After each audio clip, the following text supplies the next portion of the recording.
ممبر شریف پر رونق افروز جملہ علماء ذوی احترام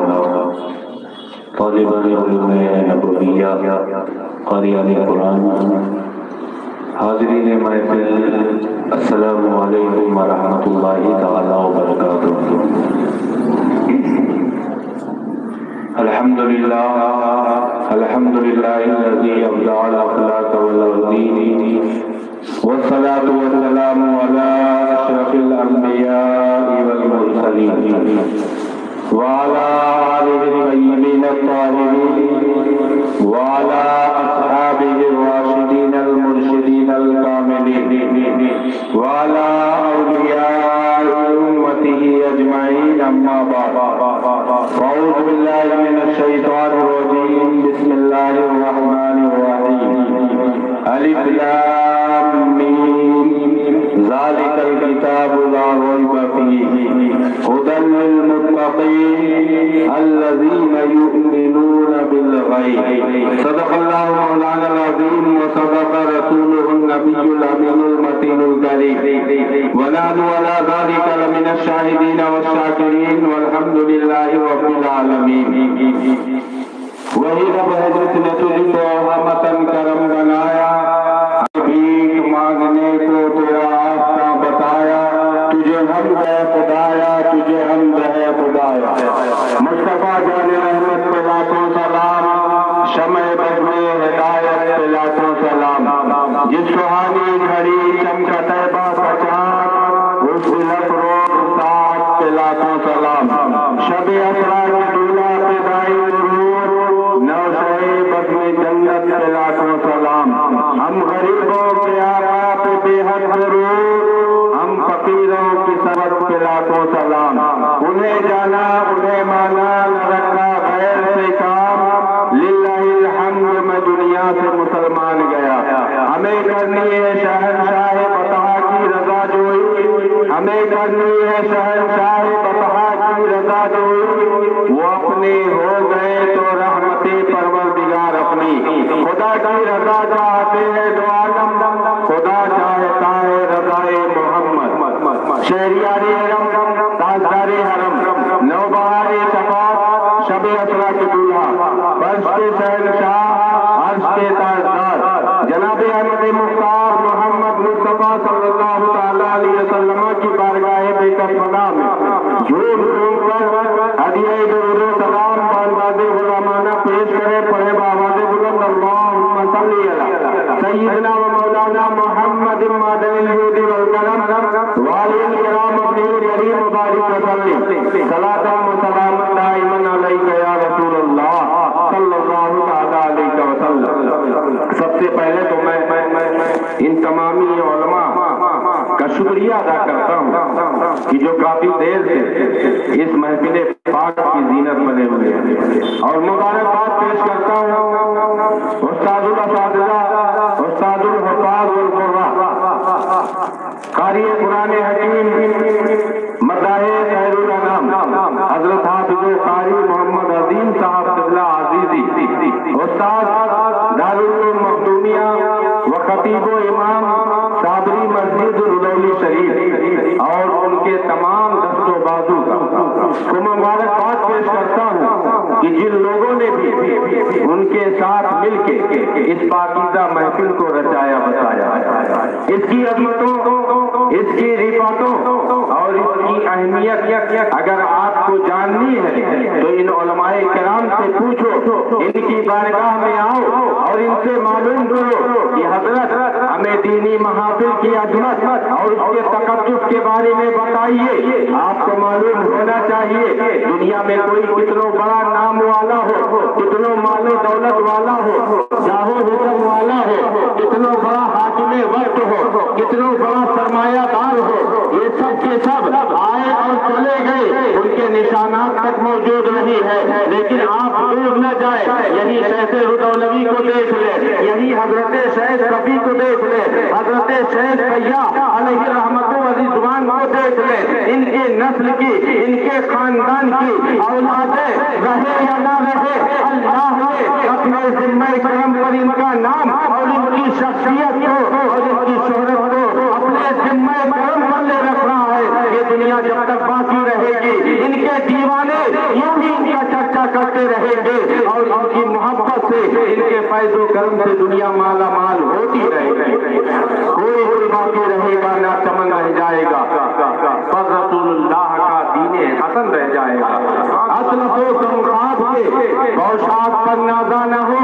اس تنے بے جان پر خاکی کفن رہ جائے گا اور سب فنا ہو جائے گے کافی ولیکن حشر تک نعت احمد کا زبانوں پر سخن رہ جائے گا. تیزی کے ساتھ آپ کو اس کلام کی اہمیت اور قائل کے بارے میں بتا دوں. آپ ذرا سوچو مسلمانوں, ہم اور آپ کتنے خوش نصیب ہیں. اللہ جل شانہ نے دنیا میں نہ جانے کتنے لوگوں کو پیدا کیا, کیسے کیسے مذاہب اور ادیان کے لوگ ہیں, لیکن اللہ نے ہمارا اور آپ کا انتخاب اس مذہب و دین کے لیے کیا جس کے تعلق سے پروردگار عالم خود فرماتا ہے ان الدین عند اللہ الاسلام, کہ بلا شبہ اللہ کے نزدیک پسندیدہ دین مذہب اسلام ہے. اور یہ مذہب اسلام کی ہی خوبصورتی ہے کہ بباغ جوہر پوری دنیا میں اپنی حقانیت کا ڈنکا بجاتا ہے, تقابل ادیان کرواتا ہے. کوئی بھی مذہب کا ہو, کسی بھی دین کا ہو, جس بھی اسلام کے قانون اور اصول کو چاہے جس زاویے سے چاہے پرکھ لے, الحمدللہ اس کو حق آئے گا. وقتی طور پر جو چاہے وہ کہہ لے, جتنا برا دکھانا چاہے دکھا لے, لیکن حقیقت یہ ہے کہ حق ہو یا لو ولا یولا کہ حق جو ہے یہ ہمیشہ سر کر کے بولتا ہے, وہ کبھی دیر نہیں ہوتا. اور یہ تاریخ دنیا کی شروع سے رہی ہے. جب سے حضرت آدم کو اللہ جل شانہ نے اس دنیا میں بھیجا ہے, تب سے مذہب اسلام یہ رواں دوا ہے. اور اسلام کی فطرت نے قدرت میں لچک دی ہے, تم جتنا دباؤ گے یہ اتنا ہی ابھرے گا. کیونکہ مذہب اسلام یہ تلوار کی زور پہ نہیں پھیلا ہے, بلکہ مذہب اسلام یہ کیسے پھیلا ہے, حق کی بنیاد میں پھیلا ہے, صداقت کی بنیاد میں پھیلا ہے, ایمانداری کی بنیاد میں پھیلا ہے. اور اسلام اس بنیاد میں پھیلا اس نے معاشرے سے برائیوں کو ختم کیا ہے, انسانوں کو انسانیت سکھلائی ہے. رشتوں کا پاس و لحاظ ایسا ہونا چاہیے, باپ کا مرتبہ مقام کیا ہے, ماں کی عظمت و شان کیا ہے, بہنوں کے محافظ کون ہوتے ہیں, معاشرے کو اچھا کیسے رکھا جائے, اس کے لیے اسلام نے بھی معاشرے کے خلاف جاتے ہوئے شراب نوشی پر شراب نوشی پر پابندی لگائی ہے. یہ عورتیں یہ بیٹیاں جن کو ذلیل کیا جاتا تھا, اسلام نے بھی ان کی عظمت و شان, ان کی محبت اور ان کا تقدس انسانوں کے سینے میں بٹھایا ہے اور بتایا کہ یہ عورت فقط ہوسرانی کا ذریعہ نہیں ہے, بلکہ یاد رکھو اگر یہ ماں ہے اس کے قدموں تلے تمہاری جنت ہے, اگر بیٹی ہے تو تمہارے لیے رحمت ہے, اور اگر بہن ہے تو تمہاری عزت ہے, اس کے لیے مہربانی تمہارے اوپر لازم ہے. اور اگر بیوی ہے تو اس کو اپنے حقوق میں برابر کی برابری کے ساتھ شامل رکھو اور اس کے حقوق کی ادائیگی کرتے رہو. اسلام آج پوری دنیا میں بڑی تیزی کے ساتھ پھیل رہا. میں آپ کو بتا دوں کہ لاکھ بدنام کرنے کی کوششیں کی جائیں, لیکن اسلام وہ خوبصورت پودا ہے کہ جس کو قریب سے پڑھنے اور سمجھنے کے بعد لوگ تعریفیں کرتے نظر آتے ہیں, کیونکہ اسلام میں کسی قسم کی کوئی برائی نہیں, ہر برائی کے خلاف. آپ مارکیٹ کا حال دیکھیں, آج دنیا کیسے کیسے اصول اور قانون بناتی ہے کہ تجارت آپ کرنے جائے تو آپ کیسے لوگوں کے سامنے سامان بیچیں. ہمارے نبی نے وہ دستور بھی ہمیں دیا ہے کہ حرام مال کو تم چھپا کے نہ بیچو, بلکہ اگر تمہیں بیچنا ہے اس کو دکھا کے بیچو اور اس کی قیمت گھٹا لو. سامنے والے کو لینا ہے تو لے, ورنہ اس کو جو ہے اچھا کر کے بظاہر پیش نہ کرو, بلکہ جیسا جو سامان ہے اس اعتبار سے بیچو. کسی کے ساتھ دھوکہ دھڑی نہ کرو, رشوت نہ لو, اور کسی طریقے سے چھل کپٹ یہ اسلام میں قطعاً جائز نہیں ہے. اسی طریقے سے آپ دیگر اچھائیوں کی طرف جائیں, آج وہ خوبی جس کی تلقین جس کی گائیڈ لائن آج دنیا پیش کرتی ہے, اس سے کہیں خوبصورت نظام ہمارے پیارے آقا کریم نے اللہ کے ذریعہ ہم اور آپ کو عطا کیا ہے. مسلمانوں ضرورت ہے تو اس بات کی کہ ہم قرآن کو پڑھیں, احادیث رسول کو پڑھیں. قسم خدا کی مسلمانوں, ہم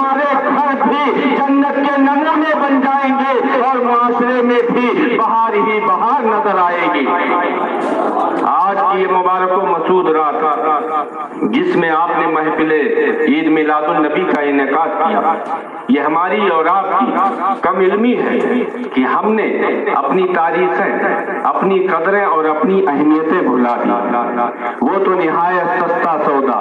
دیکھ رہے ہیں جنت کا، ہم مفلس کا مول چکائے ہاتھ ہی اپنا خالی۔ ابھی مجھ سے پیشتر آپ نے نماز کی اہمیت پہ بہت اچھی گفتگو سماعت کی۔ کسی کو تلخ تھوڑی لگ سکتی ہے لیکن حقائق سے پر خطاب ضرورت بھی ہے۔ لیکن ایک بات اسی میں سے میں آپ کو بتانا چاہوں گا کہ جیسے کہ عزیزم مولانا ارشد رضا صلی اللہ علیہ وسلم نے لوگوں کی سرزنش کی کہ نمازوں میں آتے ہو تمہارے دلوں میں خیالات آتے ہیں۔ ہم نماز میں آنے والوں کو نہیں، جو نہیں آتے ان کو کہتے ہیں کہ بھائیو نماز کے لیے آؤ۔ جو آتے ہیں ان کو طریقہ بتاتا ہوں جو میرے پیارے آقا کریم نے دیا ہے۔ صحابہ کرام اللہ کے رسول کی بارگاہ میں حاضر ہوتے ہیں، عرض کرتے ہیں یا رسول اللہ فداک ابی و امی، آپ پر میرے ماں باپ قربان، ہم نماز پڑھنے کے لیے آتے ہیں، ہمارے دلوں میں طرح طرح کے وسواس و خطرات آتے ہیں، آخر ہم کیا کریں؟ قربان جاؤ نبی رحمت کی تعلیمات پر کہ وہ تمہیں کس طریقے سے جہنم کے کنارے سے گھسیٹ کے جنت کی طرف لے جانا چاہتے ہیں۔ وہ یہ نہیں کہتے ہیں کہ تم مردود ہو گئے، تم لائق اعتبار نہیں ہو، لائق محبت نہیں ہو، بلکہ اللہ کے نبی محبت سے سمجھاتے ہیں کہ اے میرے صحابی اور صحابی کے ذریعہ پوری دنیا کے مسلمان صبح قیامت تک آنے والے مومن بندو یاد رکھنا، جب تم نمازوں کے لیے جاؤ اور تمہارے دل میں وسواس و خطرات پیدا ہو تو وسواس و خطرات کی بنیاد پر، دنیا کے خیال کی بنیاد پر نمازوں کو ترک نہ کرنا، بلکہ اس کے لیے یہ طریقہ آزمانا کہ جب نماز کے لیے کھڑے ہو اس سے پہلے ہی بائیں جانب 3 بار اعوذ باللہ من الشیطان الرجیم پڑھ کے روک دو۔ انشاءاللہ العزیز اگر اللہ نے چاہا تو تمہارے وسواس و خطرات میں کمی واقع ہوگی۔ یہ حضرات کا نورانی قافلہ موجود ہے، ماشاءاللہ مولانا حافظ و قاری زاہد رضا صاحب قبلہ ثقافی جو استاد ہیں کلیت البنات گلشن فاطمہ اور ساتھ ہی ساتھ آپ کے رضولی شریف کی جامع مسجد کے خطیب و امام، گاہے بگاہے وہ آپ کو نصیحت بھی فرماتے جا رہے ہیں، نظامت کے فرائض انجام دے رہے ہیں۔ آپ ان علماء کے پاس آؤ، یہ شب برات ہے آنے والی ہے، لیکن آپ دیکھیں یہ پورا مہینہ ہمارے لیے اتنا متبرک ہے مسلمانوں، اس کی ہر رات ہمارے لیے اتنی قدر و قیمت والی ہے، کیونکہ اللہ کے پیارے نبی فرماتے ہیں کہ میرا رب مجھ سے فرماتا ہے رجب میرا مہینہ، حضور فرماتے ہیں شعبان میرا مہینہ اور رمضان میری امت کا مہینہ۔ حقیقت تو یہ ہے کہ یا رسول اللہ وہ جو نہ تھے تو کچھ نہ تھا، وہ جو نہ ہو تو کچھ نہ ہو، ارے جان ہے وہ جہان کی، جان ہے تو جہان ہے۔ میرے مرشد اجازت فرماتے ہیں کہ یا رسول اللہ آپ کی خاطر بنائے دو جہاں، آپ کی خاطر بنائے دو جہاں، اپنی خاطر جو بنایا آپ ہے کہ یا رسول اللہ یہ پوری دنیا آپ ہی کے لیے بنائی گئی ہے۔ پھر بھی آپ دیکھیں اللہ کے پیارے نبی کیسی پیشکش ہم اور آپ کو دے رہے ہیں، کیسا آفر دے رہے ہیں، فرماتے ہیں شعبان میرا مہینہ ہے، یعنی تشریفاً کہ اے میرے امتیوں اگر میرا قرب چاہتے ہو، میری محبت اپنے سینے میں رکھتے ہو تو تمہیں چاہیے کہ ابھی سے آج ہی سے اسی ماہ مبارک سے یہ عہد کر لو کہ ہمیں اسوہ رسول کے مطابق زندگی گزارنی ہے، رسول پاک کے فرمودات کے مطابق اپنی زندگی گزارنی ہے۔ قسم خدا کی مسلمانوں اگر ہم نے اسوہ رسول کو اپنا طریقہ زندگی بنا لیا، قسم خدا کی ہم یہاں بھی کامیاب ہوں گے اور وہاں بھی کامیاب رہیں گے، کیونکہ ہمارے تمہارے رب نے یہ اعلان فرمایا ہے وَأَنْتُمُ الْأَعْلَوْنَ إِن كُنتُم مُؤْمِنِينَ کہ تم ہی سربلند رہو گے، بس شرط اتنی ہے کہ مومن کامل بن کے رہو۔ آپ کو بتا دوں اس محبت رسول اور اس ایمان عظمت و اہمیت کیا ہے مسلمانوں۔ حضرت اویس قرنی رضی اللہ تعالیٰ عنہ، کہہ دیجئے سبحان اللہ، ایک بہت ہی بڑے عاشق رسول، سچے عاشق رسول کا یہ نام ہے، اور ایسے عاشق رسول کا نام ہے کہ جس ملک میں آپ رہتے تھے اس جانب سرکار آپ رخ فرما کے ارشاد فرماتے تھے کہ مجھے یمن سے ٹھنڈی ہوائیں، رحمان کی ہوائیں آئے کھاتی ہیں، کہہ دیجئے سبحان اللہ۔ آپ جانتے ہیں یہ سرکار کا کرم ہے، اور ایک مثال اللہ کے نبی نے ہم گناہگاروں کو عطا کر دیا کہ اے غریبوں، اے گناہگاروں، اگر تمہارے پاس مدینہ آنے کی طاقت نہیں ہے پھر بھی تمہیں مایوس ہونے کی ضرورت نہیں ہے۔ ساتھ رہنے والوں نے کیسے فضل و کمال حاصل کیے، صدیق اکبر، فاروق اعظم، عثمان غنی، مولائے کائنات اس کی مثالیں ہیں۔ لیکن یاد رکھو اگر قریب نہیں آ سکتے ہو، مدینہ طیبہ آنے کی استطاعت نہیں ہے، اللہ کا پیارا حبیب تمہارے اوپر جبر بھی نہیں فرماتا ہے، بلکہ وہ تو اتنے کریم ہے کہ وہ تو نہایت سستا سودا بیچ رہے ہیں جنت کا، ہم مخلص کا مول چکائے ہاتھ ہی اپنا خالی ہے۔ وہ فرماتے ہیں کہ اپنے گھر میں رہو، اپنے اہل و عیال کے لیے اچھے بن کے رہو، اللہ کی عبادت کرو، اپنے ماں باپ کی خدمتیں کرو، رسول پاک کی محبت سے اپنے سینے کو معمور کرو۔ ان کی شان یہ ہے کہ دور و نزدیک سے سننے والے وہ گانے لالے کرامت پہ لاکھوں سلام، یہ رسول پاک کی شان ہے۔ تم یہاں سے پکارو وہاں وہ سنے، مصطفیٰ کی سماعت پہ لاکھوں سلام۔ یہ رسول پاک ہے، حضرت ویسے کرنی ہے۔ آپ جانتے ہیں اتنے بڑے عاشق رسول کہ سرکار ان کی طرف رخ کر کے فرماتے تھے کہ مجھے یمن کا ایک علاقہ ہے کرن، جہاں حضرت ویسے کرنی رہتے تھے، جس بنیاد پہ ان کو کرنی کہا جاتا ہے۔ یہ تاریخ کی کتابوں میں، احادیث کی کتابوں میں ہے، جس کو ہر مکتبہ فکر کا، ہر کلمہ گو جو دعویٰ اسلام کا کرتا ہے، سب اس تاریخ کو مانتے ہیں۔ مسلمانوں اپنے نصیبے پر ناز کرو کہ آپ تو عاشقان خیر الورا، آپ تو نبی کے چاہنے والے ہو، بس تھوڑی بہت ہمیں تبدیلی لانے کی ضرورت ہے۔ آپ دیکھو گے کہ کیسے زمانہ ہمارے قدموں کے نیچے ہوتا ہے، کیسے ہم سے محبت کرتا ہے، کیسے ہمارے لیے قربانیاں پیش کرتا ہے، ہمارا ماحول کیسے خوشگوار ہو جاتا ہے۔ یہ حضرت ویسے کرنی ہے، اللہ کے پیارے حبیب ہے، جن کو انہوں نے دیکھا نہیں تھا بظاہر، لیکن عظمت و شان دیکھو کہ اللہ کے نبی ان سے اتنی محبت فرماتے ہیں کہ ارشاد فرماتے ہیں ہمیں دعا فرما دے، رب قبولیت کا پروانہ نازل فرما دے، لیکن نہیں اپنے عاشقوں کی شان دکھاتے ہیں، اپنے ماں کے سچے خادم اور سچے بیٹے کی خدمت کا نتیجہ اور ثمرہ دنیا کو پیش کرتے ہیں۔ فرماتے ہیں میرے اویس سے کہنا میری گناہگار امت کے لیے دعا کرے۔ آپ تاریخ پڑھو مسلمانوں، آپ ان کی تاریخ ملاحظہ کرو، حضرت ویسے کرنی ہے، اللہ کے نبی سے بے پناہ محبت ہے، لیکن اللہ کے نبی کی زیارت نہیں ہوئی۔ اسی بنیاد پہ آپ تابعین میں تو ہیں کہ صحابہ کی زیارت کی، لیکن صحابی نہیں، کیونکہ نبی کی زیارت ظاہراً نہیں ہو پائی۔ اللہ کے نبی فرماتے ہیں اے عمر، اے علی، جب جانا تو ان سے کہنا میری امت کے لیے دعا کریں۔ آپ کو معلوم ہے حضرت ویسے کرنی کی تاریخ کیا ہے؟ حضرت ویسے کرنی کی والدہ، مسلمانوں غور کرو، جن کے والدین زندہ ہیں وہ شکر رب کرتے ہوئے سنیں اور تہیہ کریں کہ ہمیں کیا کرنا ہے۔ ہمیں کرنی ہے شہنشاہ بتا کی رضا جو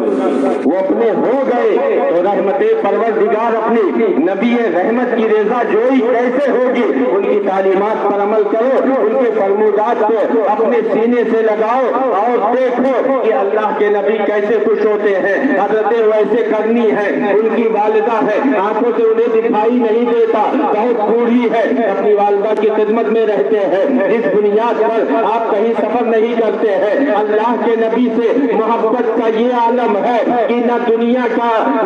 کی لالچ ہے، نہ مال و متاع کی فکر ہے، بلکہ اپنے جسم پر بعض دفعہ ضروری کپڑوں کے علاوہ کپڑے بھی نہیں رکھتے، ضرورت مندوں کو بانٹ دیا کرتے تھے، جس بنیاد پر لوگ انہیں مجنون اور پاگل کہہ دیا کرتے تھے۔ یہ حضرت ویسے کرنی ہے، لیکن حقیقت یہ تھی کہ اپنی والدہ کی خدمت کے لیے وہ کہیں جاتے نہیں تھے۔ اللہ کے پیارے نبی ہے، ایک مرتبہ کا واقعہ ہے جو روایتوں میں آتا ہے کہ وہ مدینہ طیبہ گئے، اپنی والدہ سے اجازت لی کہ امی جان اپنے محبوب کو اللہ کے حبیب کی زیارت میں کرنا چاہتا ہو، اگر آپ اجازت دے تو میں جا کے دیکھ آؤں۔ آپ کی والدہ نے وقت متعین کر دیا اور کہا جاؤ، لیکن اس وقت پر واپس آ جانا۔ یہ اللہ کے رسول کا سچا عاشق مدینہ طیبہ پہنچتا ہے، اور مدینہ طیبہ جانے کے بعد حضرت عائشہ صدیقہ رضی اللہ تعالیٰ عنہا کے حجرے پر پہنچتے ہیں، دستک دیتے ہیں،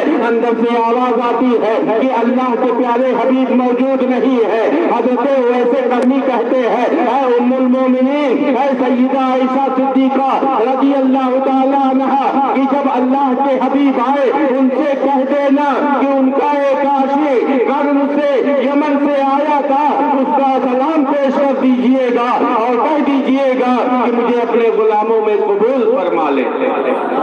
حضرت عائشہ صدیقہ نے کہا، اندر سے آواز دی کہ آپ جا کر مسجد نبوی میں دیکھ لیں، ہو سکتا ہے وہاں مل جائے، تھوڑی دیر رکے، ہو سکتا ہے اللہ کے نبی تشریف لے آئے۔ متعدد روایتیں اس حوالے سے بیان کی جاتی ہیں، ایک روایت لے کے میں چل رہا ہوں۔ انہوں نے یہ فرمایا،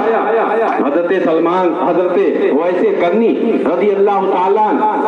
تھوڑی تلاش کرتے ہیں، لیکن وقت بھی نکلا جا رہا ہے، ماں سے کیا گیا وعدہ ہے، اس کی خلاف ورزی نہ ہو، وہ بھی پیش نظر ہے۔ آپ چل دیتے ہیں اور اپنے علاقے میں پہنچتے ہیں، اپنی ماں کی خدمت میں پہنچتے ہیں۔ ادھر معاملہ کیا ہوتا ہے؟ مسلمانوں دیکھو، اللہ کے پیارے نبی کے غیب کی حیثیت بھی پہچانو، ان کی عظمت و شان دیکھو۔ اللہ کے نبی جیسے ہی گھر پہنچتے ہیں، ام المومنین حضرت عائشہ سے پوچھتے ہیں، اے عائشہ، کیا کرن سے کوئی آیا تھا؟ اویس نامی کوئی آیا تھا؟ انہوں نے عرض کیا، ہاں یا رسول اللہ آئے تھے، لیکن آپ کو کیسے پتا چلا؟ تو اعلیٰ حضرت عظیم البرکات اس کا جواب ام المومنین کی طرف سے دیتے ہیں کہ اور کوئی غیب کا تم سے نہا ہو بلا، جب نہ خدا ہی چھپا تم پہ کروڑوں درود۔ یہ رسول پاک ہے، اپنے عاشق کو اس کی خوشبو سے پہچان لیتے ہیں۔ اب آپ دیکھو، یہ ماں کی خدمت کے سبب اللہ کے نبی کی زیارت نہ کر پائے، لیکن اللہ کے نبی نے انہیں نظروں سے دور نہ کیا، بلکہ انہیں ایسا قریب کیا کہ جب بھی نبی کے اشراط کی بات آتی ہے، حضرت ایسے کرنی کا ذکر جمیل ہوتا ہے اور صبح قیامت تک ہوتا رہے گا۔ پتا چلا، اگر نبی کی رضا چاہتے ہو، محبت رسول یہ ہے کہ اپنے بڑوں کی عزت کرو، اپنے اساتذہ کرام کی عزت کرو، اپنے ائمہ دین کی عزت کرو، اپنے علماء کی عزت کرو، اپنے ماں باپ کی خدمتیں کرو، کیونکہ اللہ جل شانہ نے اس درجہ سختی کے ساتھ بتایا ہے کہ اللہ جہاں یہ فرماتا ہے کہ میرے علاوہ کسی کو سجدہ نہ کرنا، وہی ساتھ ہی ساتھ فرماتا ہے اپنے والدین کے ساتھ حسن سلوک کرو۔ آج ہم پستی کی طرف جا رہے ہیں، اس کی جہاں بہت ساری وجوہات ہیں کہ ہم نے اچھائیاں چھوڑ کے برائیوں کو اپنا لیا۔ نماز جیسی اہم العبادات جس کے تعلق سے فرمایا گیا روز محشر کی جاں گداز اولی پرشش نماز جس دن میدان محشر کا قیام ہوگا،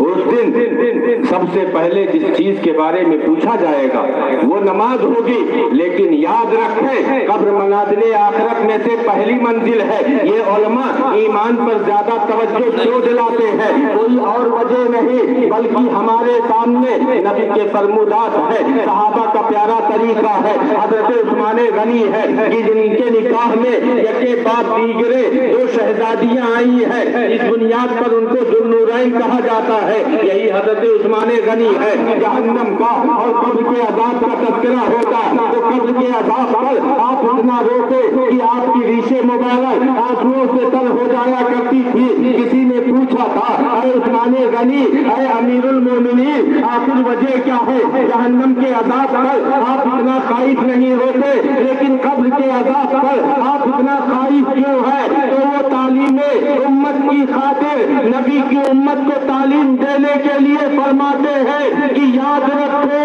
کہ قبر منازل آخرت میں سے پہلی منزل ہے۔ اگر یہاں کامیاب رہا تو باقی منزلیں آسان ہوں گی۔ اب قبر میں ہوگا کیا؟ تو کسی اور سے نہیں بلکہ اس نبی سے پوچھو کہ جن کے تعلق سے اللہ جل شانہ فرماتا ہے وما ينطق عن الهوى ان هو الا وحی یوحی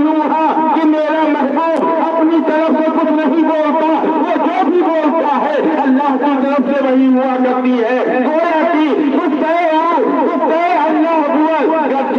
کہ میں عبداللہ یہ نبی کی شان ہے، جو فرمائے اللہ کا فرمان ہے۔ یہ نبی فرماتے ہیں کہ قبر میں 3 سوالات ہوں گے۔ پہلا سوال ہوگا نہ رب کا، دوسرا سوال ہوگا نہ دین کا، تیسرا سوال ہوگا نہ کنت تقول فی حق ھذا الرجل۔ وہاں نبی کی پیاری صورت دکھائی جائے گی، قبر میں لہرائیں گے تاحت چشمے نور کے، جلوہ فرما ہوگی طلعت رسول اللہ۔ یہ نبی رحمت ہے کہ جن کی پیاری صورت قبر میں دکھائی جائے گی اور وہاں سوال کیا جائے گا کہ ان کے بارے میں دنیا میں تم کیا کہا کرتے تھے۔ اگر وہ سنی صحیح العقیدہ مسلمان ہوگا تو پکار اٹھے گا یا رسول اللہ، اللہ کی سرتابہ قدم شان ہے، یہ انسان نہیں انسان، وہ انسان ہے۔ قرآن تو ایمان بتاتا ہے انہیں، ایمان یہ کہتا ہے میری جان ہے۔ اب آپ کو تیزی کے ساتھ میں نے قرآن مقدسہ کی جس آیہ کریمہ کی تلاوت کا شرف حاصل کیا، اس حوالے سے تیزی سے آپ کو کچھ باتیں بتا دوں۔ میں نے یوں ہی اس آیت کو نہیں پڑھا، ورنہ تو قرآن کی شان یہ ہے فقرؤوا ما تیسر من القرآن۔ اللہ فرماتا ہے قرآن میں سے جہاں سے تمہیں آسان لگے پڑھو۔ لا اکراہ فی الدین، دین اتنا آسان ہے مسلمانوں، اسلام عین فطرت انسانی کے مطابق ہے۔ کبھی آپ دیکھیں کہ یہ اسلام روز بروز ترقی کرتا چلا جاتا ہے، جتنے کیچڑ اچھالنے کی کوششیں کی جاتی ہے اسلام اسی طریقے سے اور زیادہ کھلتا ہوا اور خود کو پھیلاتا ہوا دنیا میں نظر آتا ہے۔ ہم اپنے اعمال کے سبب کچھ علاقوں میں کچھ جگہوں ستائے پریشان تو کیے جا سکتے ہیں، لیکن اسلام کو مٹانا یہ آسان نہیں۔ رب کی مرضی جس دین میں شامل ہو، رب کی مرضی کے بغیر اسے کوئی مٹا نہیں سکتا۔ یہ اسلام کی حقیقت ہے۔ مسلمانوں، میں نے قرآن کی جو آیت کریمہ پڑھی، بہت ساری برائیاں یوں تو ہمارے معاشرے میں پھیلی ہیں، شیطان طرح طرح کے حربے استعمال کرتا ہے ہمارے اور آپ کے ایمان کو لوٹنے۔ آج اہل ایمان پہ طرح طرح کی بلائیں آتی ہیں، لیکن یاد رکھیں بلائیں بھی انہی کے لیے ہوتی ہیں جو اس کے اہل اس معنی کر کے کہ بلاؤں کے بعد اجر عظیم ہے۔ اللہ کے نبی نے فرمایا جس کا ایمان جتنا زیادہ مضبوط ہوگا اسی قدر اس پر بلائیں آئیں گی، اور کل بروز قیامت جب اللہ جل شانہ اہل بلا کو ان کی بلاؤں پر اجر دے گا، یعنی جس قدر جس نے زیادہ مصیبتیں دنیا میں برداشت کی اور وہ صابر و شاکر رہا، اللہ جب اسے اجر عظیم عطا فرمائے گا تو جو دنیا میں اہل عافیت تھے وہ رب کی بارگاہ میں آرزویں کریں گے کہ اے کاش ہماری جلدوں کو قینچیوں سے کاٹا گیا ہوتا، ہم بھی دنیا میں مصیبت و آلام برداشت کیے ہوتے۔ وبشر الصابرین، تو اے مسلمانوں، اے صبر کرنے والوں، اے بلاؤں کو جھیلنے والے مسلمانوں، تمہارے لیے بشارت ہی بشارت ہے۔ اس لیے کبھی گھبرانا نہیں، بس یہ دیکھنا کہ تمہارا ایمان مضبوط ہے یا نہیں۔ اگر ایمان مضبوط ہے تو کوئی اپنے دل میں ملال نہ رکھنا، بلکہ علامہ کفایت علی کافی کی طرح جو مجاہد آزادی ہمارے علماء اہل سنت نے ہمارے وطن عزیز کے لیے کیسی کیسی قربانیاں دی ہیں، سونے کے پانی سے لکھنے کے قابل ہے اور تاریخوں میں درج بھی ہے الحمدللہ۔ انہی میں سے ایک نام علامہ کفایت علی کافی کا بھی ہے، جنہوں نے رقعے دار پر کھڑے ہو کر آپ ذرا سوچو وہ کون کا جذبہ ہے، سامنے موت ہے لیکن موت کی فکر نہیں ہے بلکہ باتیں کر رہے ہیں اللہ و رسول کی، اور کہہ رہے ہیں جو کہے گا صاحب لولاک کے اوپر درود، ساتھ سے محفوظ اس کا تن بدن رہ جائے گا اور سب فنا ہو جائیں گے، کافی لیکن حشر نعت احمد کا زبانوں پر سخن رہ جائے کہ انہوں نے جان لیا کہ قبر میں لہرائیں گے تا حشر چشمے نور کے، جلوہ فرما ہوگی جب طلعت رسول اللہ۔ تو قسم خود مسلمانوں، محبت رسول ایسی دولت ہے کہ جس کے نصیبے میں آئے وہاں جس کو آرام مل جائے، وہاں جس کو آسائشیں مل جائے اور ہمیشہ کی جاویدانی زندگی میں جسے عیش و آرام مل جائے، جنت کے محلات مل جائے، سکون عطا ہو جائے، تو اس سے بڑا کامیاب کوئی نہیں ہوگا۔ تبھی تو اللہ نے فرمایا وَمَن يُطِعِ اللَّهَ وَرَسُولَهُ فَقَدْ فَازَ فَوْزًا عَظِيمًا، کہ جس نے اللہ و رسول کی اطاعت کی وہ کامیاب و کامران ہوا۔ قرآن کی آیت جو میں نے پڑھی، اللہ فرماتا الف لام میم، ایسے حروف یہ قاری قرآن بیٹھے ہیں، استاد الاساتذہ ہیں، خوبصورت انداز میں پڑھتے ہیں، دل باغ باغ ہو جاتا ہے۔ دعا کرے مولا تعالیٰ ان کے صحت و توانائی میں، زبان و قلم میں مزید قوت و طاقت عطا فرمائے۔ یہ الف لام میم ہے، یہ حضرت بیٹھے ہیں استاد الاساتذہ مولانا ظاہر صاحب ہیں، پوچھیں آپ ان سے، بتائیں جو حروف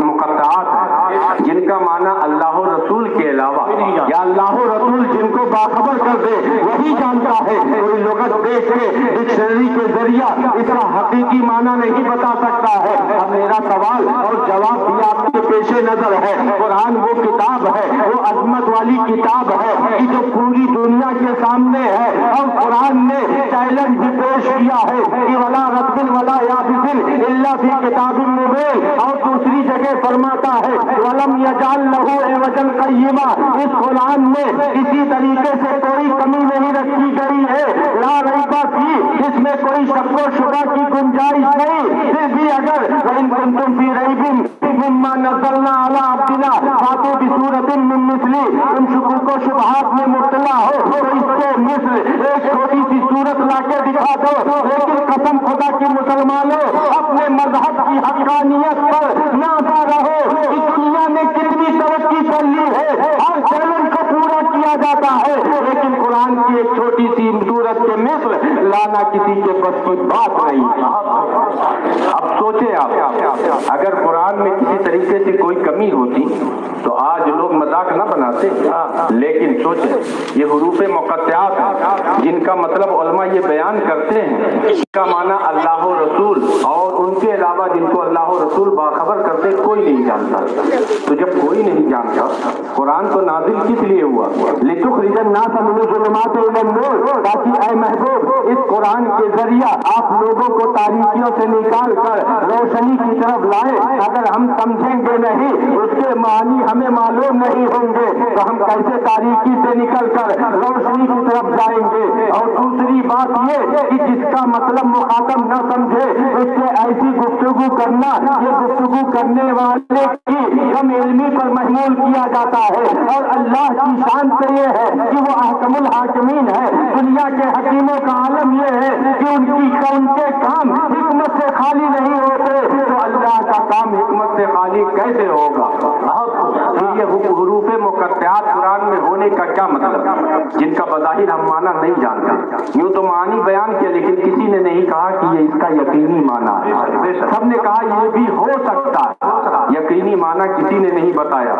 اب میرا سوال اور جواب آپ سماعت کریں کہ اللہ جل شانہ نے آخر کیوں رکھا جب ہم اس کو سمجھتے نہیں؟ تو رکھا اس لیے کہ کوئی کمبخت، کوئی کم علم اپنی لغت، اپنی زبان پر نازا ہو کے کہیں نبی کی برابری کا دعویٰ نہ کر دے کہ قرآن جتنا تم سمجھتے ہو اتنا ہم سمجھتے ہیں، اور قرآن جتنا تم جانتے ہو اتنا ہم جانتے ہیں۔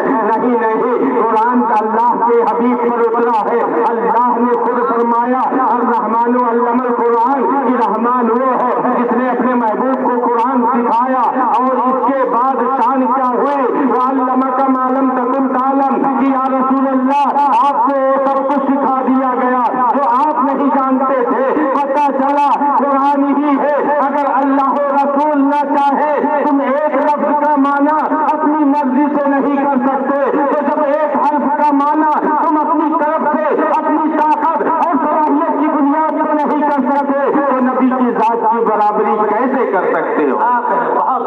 دوسرے مقاصد کچھ لوگ اس زمانے میں جو بظاہر اپنے آپ کو مسلمان کہتے تھے لیکن حقیقت میں مسلمان نہیں تھے، جب قرآن کی تلاوت ہوتی تو وہ کہتے دیکھو یہ نبی یہی ہماری زبان پڑھتے ہیں اور کہتے ہیں اللہ کی عبادت ہو رہی، لیکن جب تلاوت ہوتی ہے الف لام میم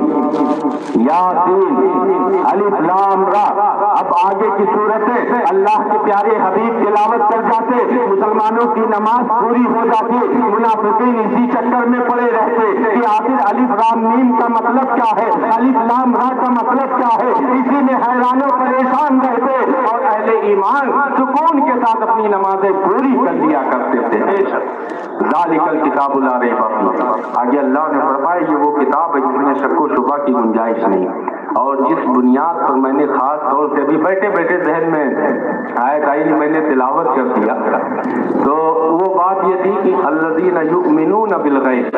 وہ لوگ جو بن دیکھے ایمان لاتے ہیں. اللہ کے نبی نے قسم خدا کی مسلمانوں ہماری تمہاری بڑی فضیلت یہ کرم ہے آقا کا کہ وہ انہوں نے ہمیں اتنا شرف اور اتنی اعلیٰ نسبت اور اتنی عظمتیں بخش دی ہے, ورنہ کہاں تھا میں اس کرم کے قابل. حضور کی بندہ پروری ہے, اللہ کے نبی نے یہ فضیلت بیان کر دی کہ کل ایک ایسی جماعت بھی آئے گی جو مجھ کو دیکھ تو نہیں رہی ہوگی لیکن خواہش ہوگی کہ یا رسول اللہ سنا ہے آپ ہر عاشق کے گھر تشریف لاتے ہیں, میرے گھر میں بھی ہو جائے. چلا گا یا رسول اللہ, جن کی شان یہ ہوگی کہ یا رسول اللہ آپ کے شان میں آپ کو دیکھ کر نہ جانے کتنوں نے گردنیں کٹوا لی ہے, لیکن یہ غلام آپ کی محبت میں ہر طرح کی قربانی پیش کرنے کے لیے تیار ہے. یہ وہ لوگ ہوں گے جو آپ کو دیکھیں گے نہیں لیکن اس کے باوجود آپ پر کامل یقین رکھیں گے. تو مسلمانوں کامل یقین کا مطلب یہ ہے کہ تعلیمات مصطفیٰ کو پڑھو, نظام مصطفیٰ کے مطابق اپنی زندگیاں بناؤ. قسم خدا کی کہ تمہارا گھر خوشحال ہوگا بلکہ پورا محلہ پورا ملک خوشحال ہوگا اگر تم اسوہ رسول کے مطابق اپنی زندگی بنا لو گے. آخری بات آپ کو بتا کے میں اپنی گفتگو ختم کر رہا ہوں. مسلمانوں نبی کی تعلیمات پر عمل پیرا ہونا یہی سچے پکے مومن کی علامت اور یہی سچے مومن ہونے کی نشانی. تعلیمات آپ پڑھو, انہی میں سے یہ بھی ہے کہ اپنے علماء کی اپنے ائمہ کی قدر کرو.